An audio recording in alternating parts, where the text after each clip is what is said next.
जगर्हसामर्ष विपन्नया गिरा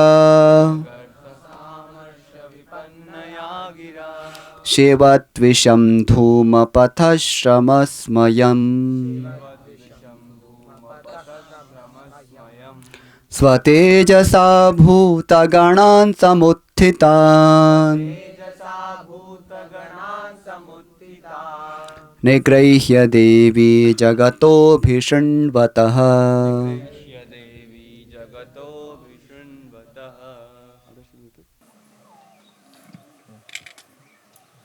जगर्हसामर्ष विपन्नया गिरा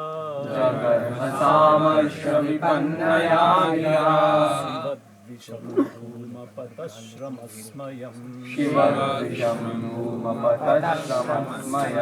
स्वतेजसा भूतगणान् समुत्थितान् निगृह्य देवी जगतोऽभिषण्वतः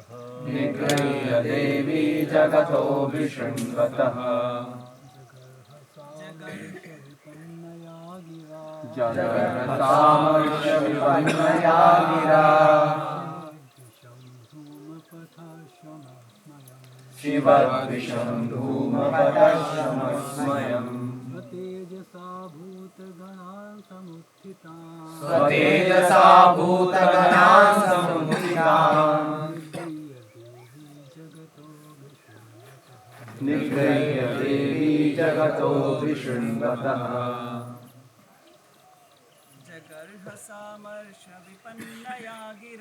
जगर्हसामर्ष विपन्नया गिरा शिवद्विषं धूमपथश्रमस्मयम् स्वतेजसा भूतगणान् समुत्थितान् निगृह्य देवी जगतोऽभिषण्वतः जगर्हसामर्ष विपन्नया गिरा शिवद्विषं धूमपथश्रमस्मयम् स्वतेजसा भूतगणान् समुत्थितान् देवी जगतोऽभिषण्वतः Word for word meaning. Jagarha began to condemn. Sa she Amarsha Vipannaya indistinct through anger. Gira with words. Shivadvisham the enemy of Lord Shiva. Dhumapatha in sacrifices. Shrama by troubles. Smayam very proud. Swatejasa by her order. Bhutaganan the ghosts. Samuthitan ready to injure Daksha. Nigrahya stop. Devi Sati. Jagataha in the presence of all. Abhishanvataha being heard. Translation and purport by His Divine Grace Srila Prabhupada. Translation. The followers of Lord Shiva, the ghosts, were ready to injure or kill Daksha, but Sati stopped them by her order. She was very angry and sorrowful, and in that mood, she began to condemn the process of sacrificial fruitive activities and persons who are very proud of such unnecessary and troublesome sacrifices.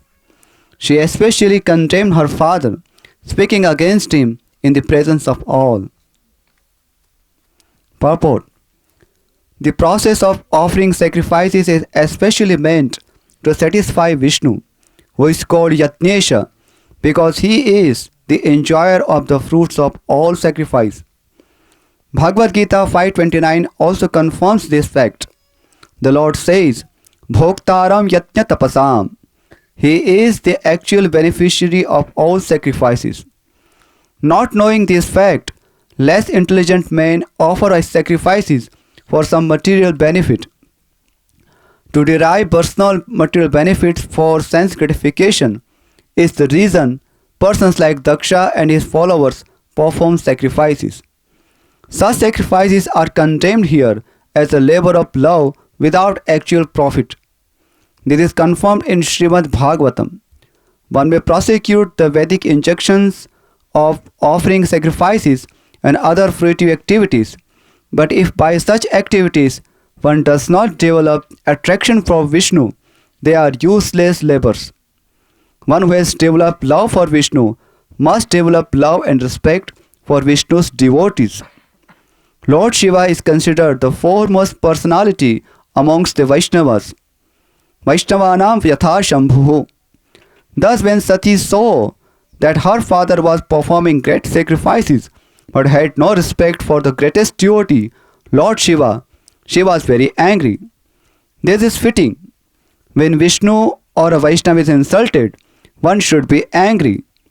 Lord Chaitanya, who always preached non-violence, meekness and humility, also became angry when Nityananda was offended by Jagai and Madhai, and he wanted to kill them. When Vishnu or a Vaishnava is blasphemed or dishonored, one should be very angry. Narottam Das Thakur said, Krodha Bhakta Dveshi Jane. We have anger, and that anger can be a great quality when directed against a person who is envious of the Supreme Personality of Godhead or his devotee. One should not be tolerant when a person is offensive towards Vishnu or a Vaishnava. The anger of Sati towards her father was not objectionable, for although he was her father, he was trying to insult the greatest Vaishnava. Thus Sati's anger against her father was quite applaudable. To these visitors here, there's a group sitting there. Do you all know English? They know English, otherwise they should sit where the translation is going on. Oh, Oriya, they want Oriya.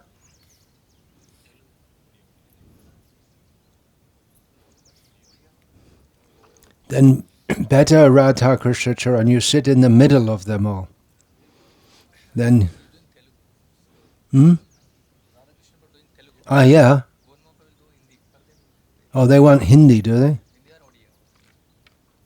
So that's going on?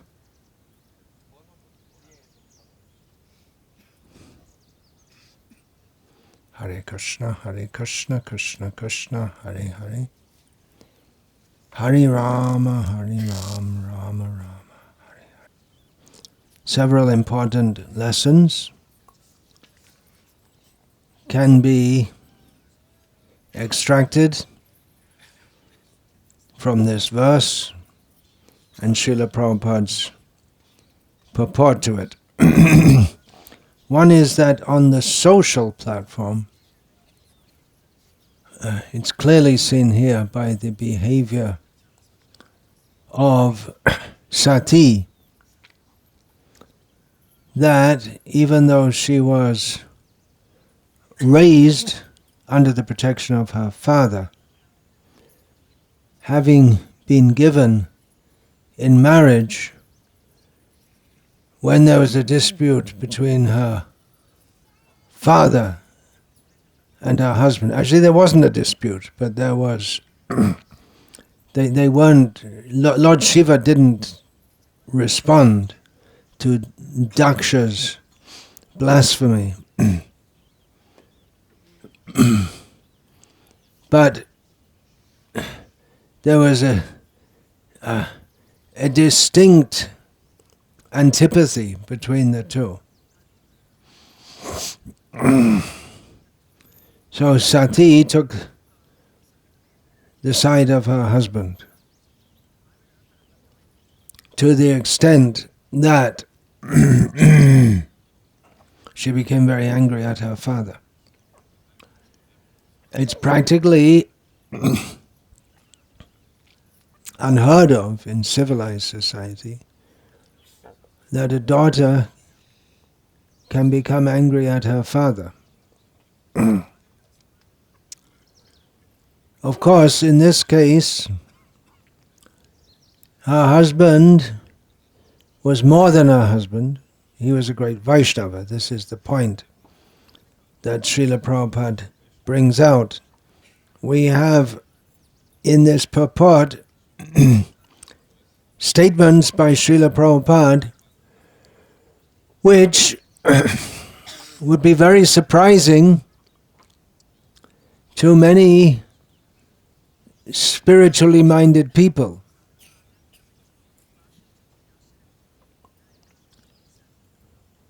One statement of Srila Prabhupada's: one should be very angry.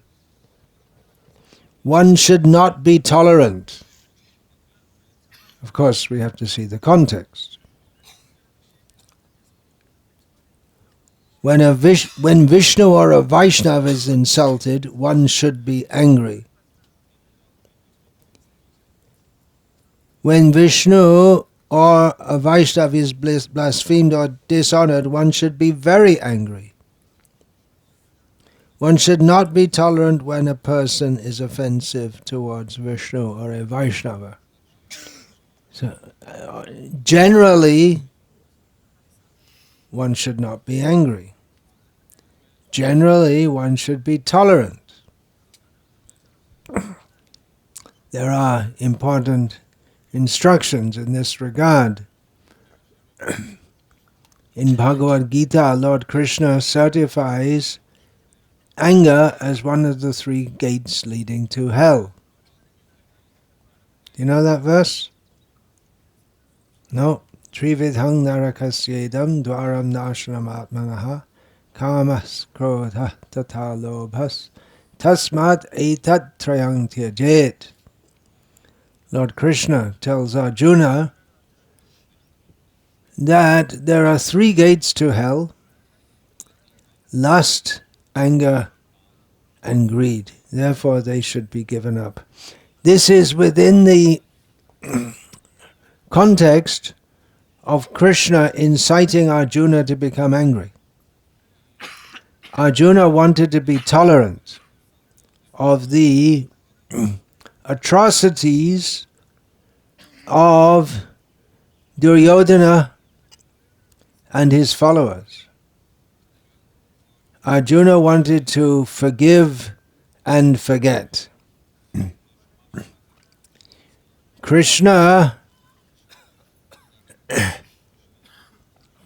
in response, first of all, he called Arjuna a klebe, or accused him of klaibyam, eunuchness,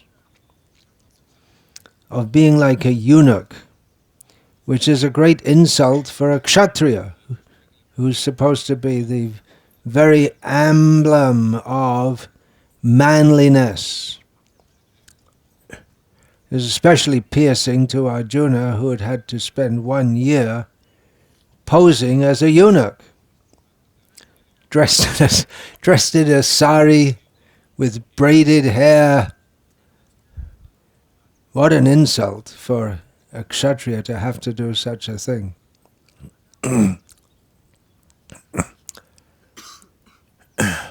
Krishna had also called Arjuna, or indicated, anarya. This is not proper. You're not acting like a civilized person. You're acting like a very low-class kind of person. You're talking like a pundit, as if you know what you're talking about, but you don't know actually what you're talking about. So Krishna insulted him in various ways, which is one way to get people angry, right? By insulting people, we expect them to become angry. But Arjuna was a Vaishnava. Or as Srila Prabhupada said in one purport in the Gita, that Arjuna was skillfully trying to avoid fighting by invoking Krishna consciousness. Very skillfully trying to outwit Krishna in philosophy so that he could avoid fighting. But generally it's a fact. Tolerance is always recommended. That is, in the for saintly people, we have in the beginning of Gita. Well, actually, throughout Gita, again and again and again, Krishna gives similar instructions. But just in the beginning, the first didactic statement of Krishna, that means giving personal instruction, what he should do in his life, or what his attitude should be. He's just started to give philosophical instruction. Dehinosmin yata dehe komarang yovanang jara tata dehantara praptir dhiras tatra namuhyati. He just started to give philosophical instruction regarding the eternality of the soul in comparison to the ephemerality, temporariness of the body. And Krishna describes that a dhira, a sober person, is not disturbed by such changes of the body, which the last of which is death. Then Krishna in the next verse goes on to explain what it means to be a dhira and how one's attitude should be in order to be a dhira. Matra sparshastu kaunteya shita ushna sukha dukha daha agama payano nityas tangstatikshashva bharata. Happiness and distress, Krishna says, are due to contact of the sense objects by the senses. Happiness and distress, just like heat and cold, the hot season and the cold season, they come and go. Therefore, one should tolerate them. Tolerance is required in order to develop love of Krishna. In Chaitanya Mahaprabhu's famous teaching, Trinadapi Sunichena Torariva Sahishnuna Amanina Manadena Kirtaniya Sada Harihi. One should have an attitude of considering oneself lower than grass.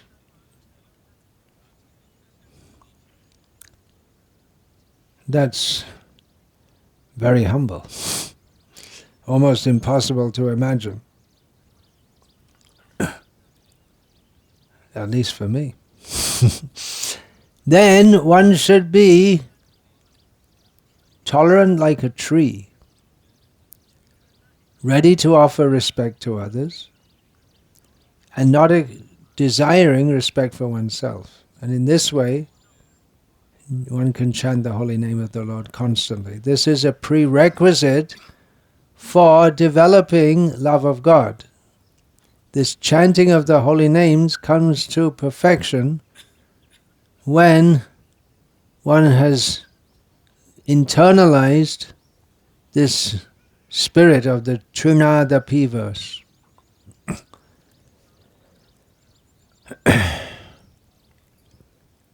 We find in the last chapter of Sri Chaitanya Charitamrita discussion of Shikshashtaka, how Chaitanya Mahaprabhu is explaining these verses to Swarup Damodar and Rai Ramananda.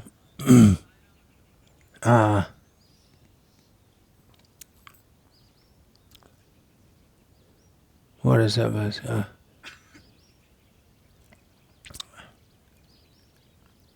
Harshe Prabhu kahe Shuno Swarup Ram Rai Ki Rupe Nam Loile Prema Upajoy.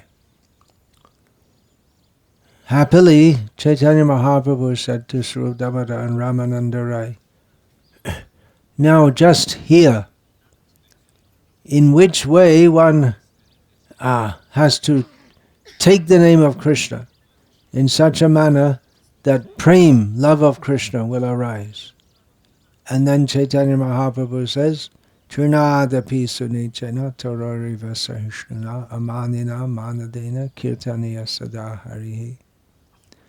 So utter humility, utter tolerance, and we find Chaitanya Mahaprabhu explains how the tree is so tolerant that it will stand in the heat and the cold and the rain and give shelter to others and shade to others and fruit to others. People will come and cut the tree, but the tree does not protest. The tree is simply serving others and personally suffering, but does not protest. So one should be like a tree in tolerance. So such tolerance is hallmark of a Vaishnava. But here we find Sati, the great devotee herself, great devotee of Vishnu. She is becoming intolerant. Lord Shiva has tolerated the insults to himself. This is proper for a Vaishnava. You tolerate insults to yourself. But Sati, she did not tolerate because it wasn't her being insulted. Because it was her Vaishnava husband who was being insulted. A Vaishnava was being insulted. And as we will see in the description of the desecration of the whole sacrificial arena and the violence perpetrated against Daksha and his supporters,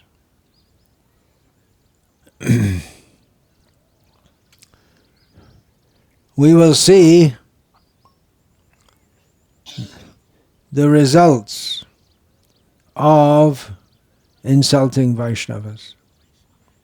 Daksha was the one who did it, not others. But others had to share the bad result for failing to protest. They became implicit in the crime. Even in law, the secular law of the state, we'll find that in all countries, most probably, that even if one does not commit a crime himself, but if he knows about it and fails to notify the law enforcement authorities, the police, then that person, although he personally did nothing wrong, but is also implicit in the crime, for he may not even have encouraged, may have even discouraged the criminal from doing it, but failure to report it makes one also blameworthy and punishable.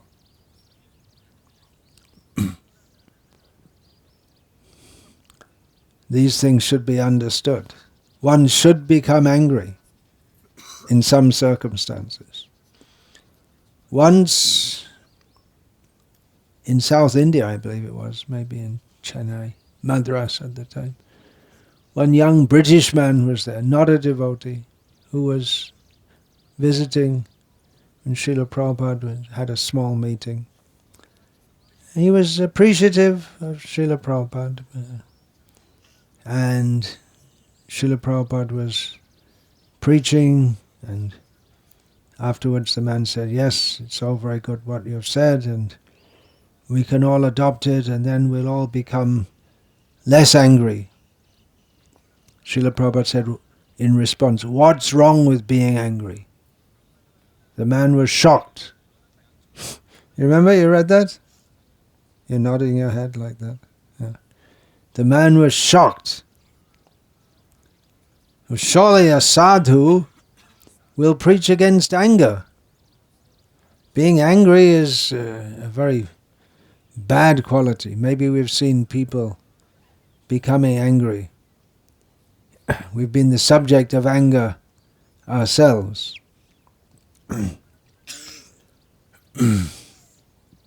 So the man was shocked.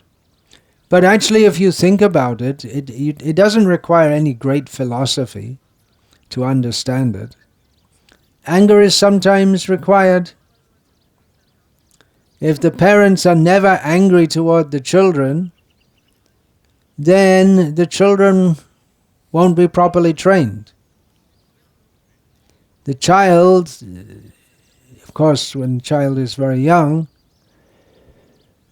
they can do anything. They can pass stool in public. Anything they can. A child has full license to do anything. Of course, if the child is screaming and yelling in public, then your mother takes them away. The mother, generally speaking, the mother, not the father. Different roles for different people. Despite all claims of men and women being equal in all respects, one way which we see women are, it's universally understood that women are much better than men in looking after little children. 5-year-old children. And men just go, drives them nuts in most cases. But women, they're quite happy. It reminds me, you see in the courtyards, people keep chickens, and the chicken runs around with all the little hens running after. So it's like that. It's not the male that looks after the little chickens. It's the mother. Same thing, the dog. It's the mother that looks after the little puppies, not the father. So the anger is required when the child is getting a little older, and the child speaks out of turn to an elderly person. Then it's in order to chastise the child. Anger is sometimes required. And young boys especially, if they're not trained in our Gurukul, and they can be quite unruly. They like that, at least I know from my own childhood, that we took pleasure in making the teachers angry. And the teachers would get angry, and in retrospect, they were right in getting angry. They should have done, because we were little rascals. Of course, in today's absolutely insane society, growing up from a fairly young age, I understood it was insane. But now it's, well, I won't say absolutely insane, because it can always get worse. You never know what kind of thing they're going to dream up next in their insane society. Once you become insane, once insanity becomes the norm, once you have a group of mad people in charge of society, then there's no saying what crazy things they'll do and say next.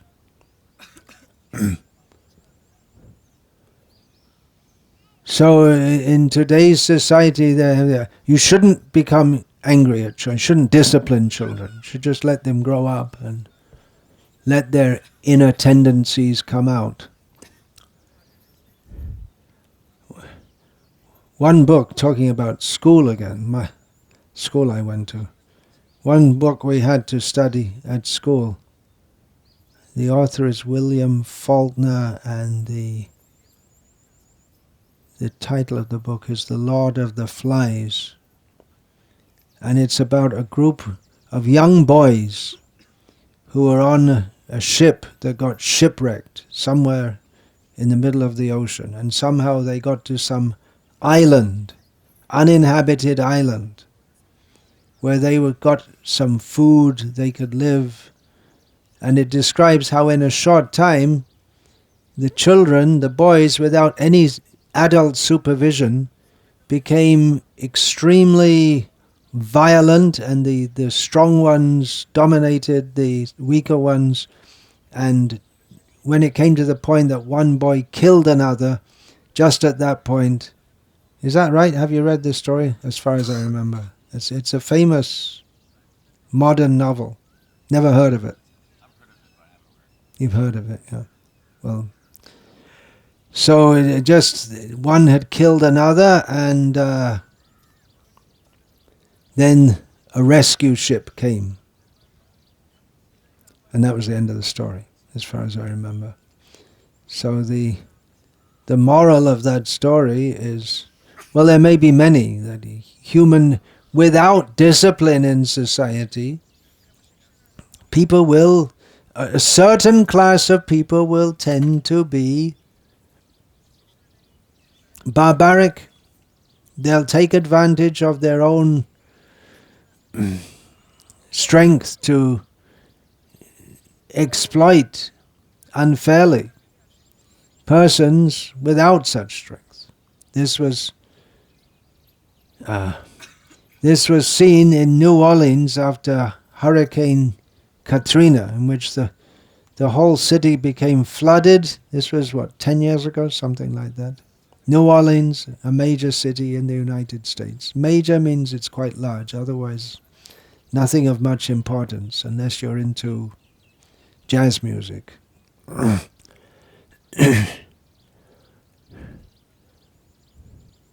So all civil amenities were broken down, the city was flooded, and gangs roamed around and just looted all the stores, and they just took advantage. There were no police and no one to tell them what to do, and they just took advantage and indulged in looting. Of course, that doesn't happen everywhere in the world. There are severe floods every year in different places in India, but we don't hear about gangs going around looting. But it's understood. Another time, one god brother of mine sent me a clip from the news. This was just about 3 years ago, in Florida, in the United States, when a hurricane was about to hit, and people were all fleeing from that area. And one man referred to how the thin veneer of civilization was breaking down in that emergency. So thin veneer, thin covering of civilization. In other words, that people very quickly become uncivilized once there are no systems to keep them in control. So anger, institutionalized anger, is required in society in order to keep the citizens in control when they're animalistic.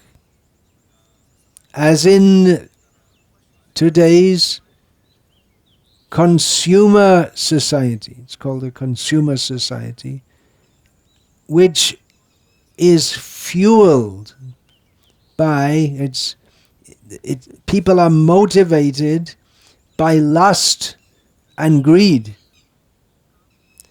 Everything is advertised by promoting desire. You should use this kind of soap, with some nice music and this and that, because then your children will have white clothes, and the next door neighbor woman will look at you enviously because her son doesn't have such white clothes. That was the message of the surf advertisement many years ago. They didn't say it like that, but you'd see in the advertisement, one boy with the proud-looking mother with a shirt that if you look at it you have to wear sunglasses, it's so white and bright, and the other woman with her son with a grey-looking shirt, looking ashamed. So the message is you have to use surf, and then your ahankar will, then your egoism will increase. So in various ways, and grossly in advertising, they promote lust. Famously, I say, you don't know. Why should you know? But at least in Britain, maybe in America, there is a whole brand of car tires promoted with very sexy pictures of women. What women have got to do with car tires? Pretty much nothing, but it's associated in people's minds. If you buy this car tire, something to do with a very almost naked woman.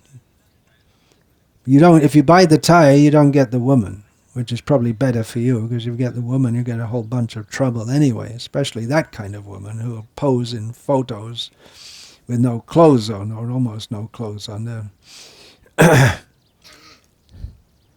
But the idea is there, that they're promoting a lusty feeling, that buy these car tires, and then it's some feeling of lust in the heart is incited to make people buy things, and then greed, get more and more and more and more things. So the whole society runs on lust and greed. And what's the other one? Kam, Krodh, Lobh. The three go together, lust, greed and anger. So when the whole society is based on lust and greed, you can expect people to act in an uncivilized way unless they're controlled by the force of the law, which is required. In Vedic society also, Kshatriyas are there. They are to protect the population not only from outside invaders. Actually, outside invaders is not so much of a problem for the population.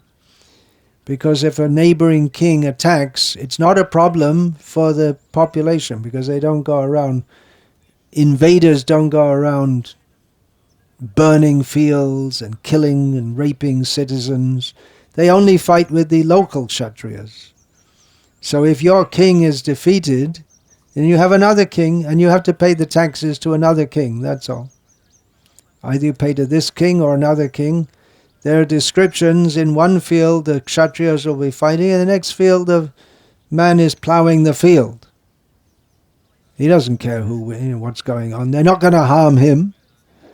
And he has to do, they're doing their work, which is fighting with each other, and he's doing his work, which is ploughing the field. When they're finished, then whoever's the king, he'll give them a certain amount of his crop. That's all.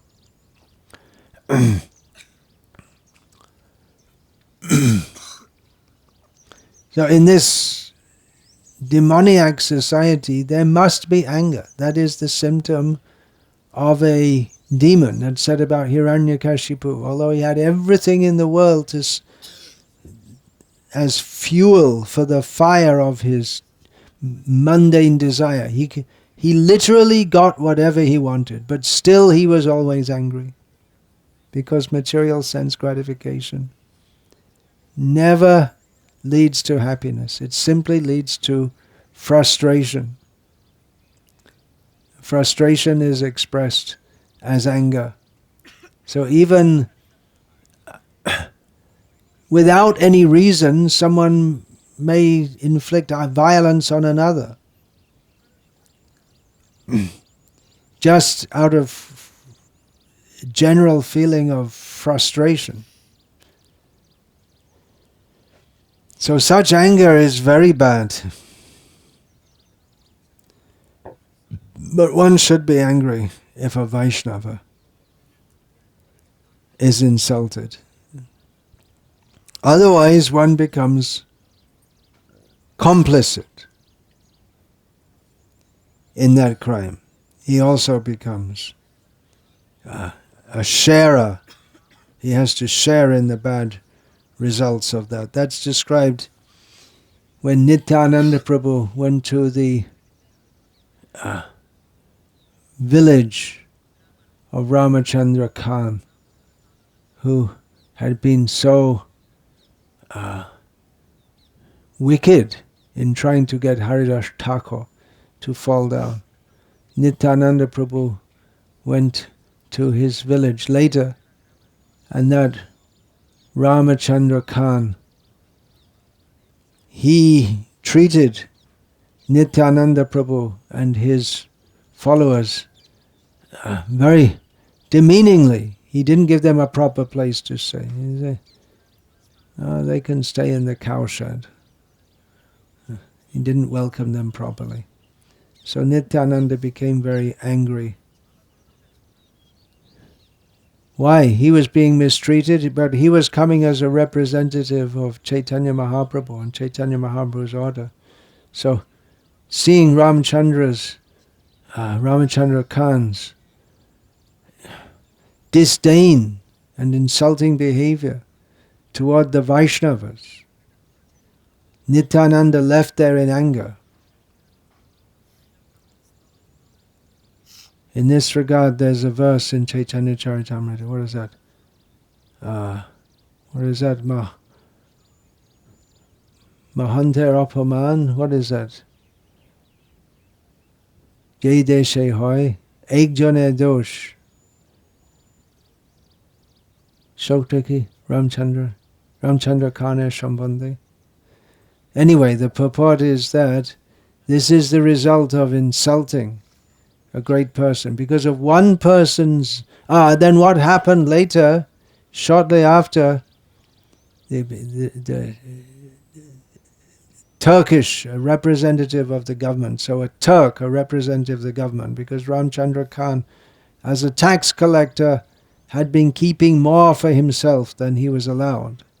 So a Turkish tax collector came and killed a cow in the courtyard of Ramchandra Khan and devastated the whole village, pillaged the whole village for days, and everyone had to flee the village. So, and Krishnadas Kaviraj gives the comment that this is the result of Vaishnava Aparad. For one person's fault, the whole village had to suffer. So we should be very careful.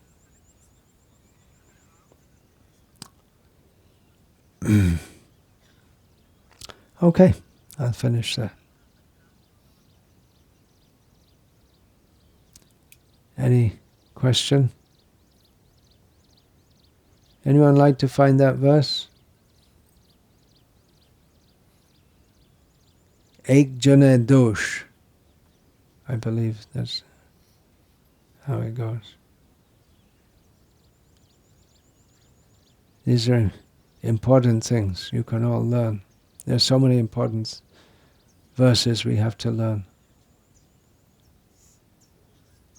If you're young and you have a brain, you can learn. It becomes useful for you throughout your life. Is that in the, you're looking it up in the verse book? No. Ek Janer, yeah. Yeah. Eka, E-K-A. Can't find it? All right, then we'll leave it. One question, yeah.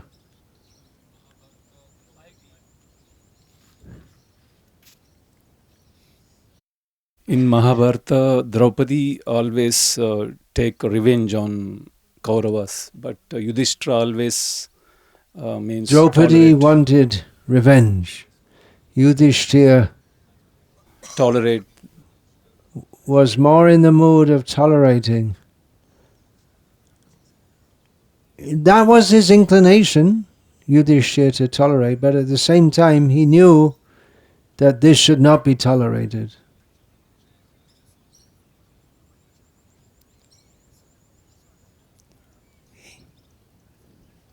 His personal inclination was to be forgiving in all circumstances, but he knew in this case, because he was quite, he'd taken it upon himself to become fully educated in the tenets of dharma. And even without being highly educated in the tenets of dharma, it's quite obvious that the Duryodhana, Karna, Shakuni and others, Mahante Rapamanje Desha Grame Hoy Ek Jana Dosh Shab Desh Ujardai. Wherever an advanced devotee is insulted for one man's fault, the entire town or place is afflicted. Yeah, so, is that alright? Do you want me to say something more about that? Day-to-day life, we have also came across so many incidents, means where to be angry or tolerant. Sometimes it may difficult for us also, means if anything doing to others. Yeah, at every moment we have to make decisions. Of course, in day-to-day life it's much of a routine, and we know mostly the people we're dealing with. But some situations may arise where we may get angry or we may tolerate. And we have to think. Anger should be controlled anger. As we see in the case of Sati, in this very verse, it said that she restrained the followers of Lord Shiva.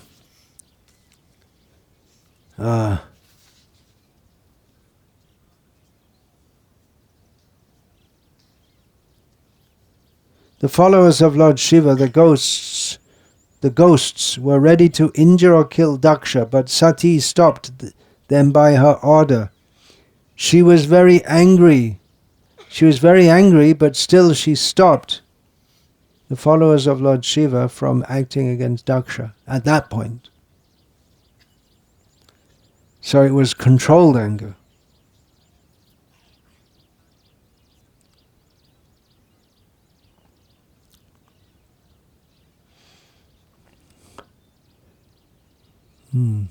Then we'll finish. All glories to His Divine Grace, Srila Prabhupada. Srimad Bhagavatam Ki Jai. Hare Krishna.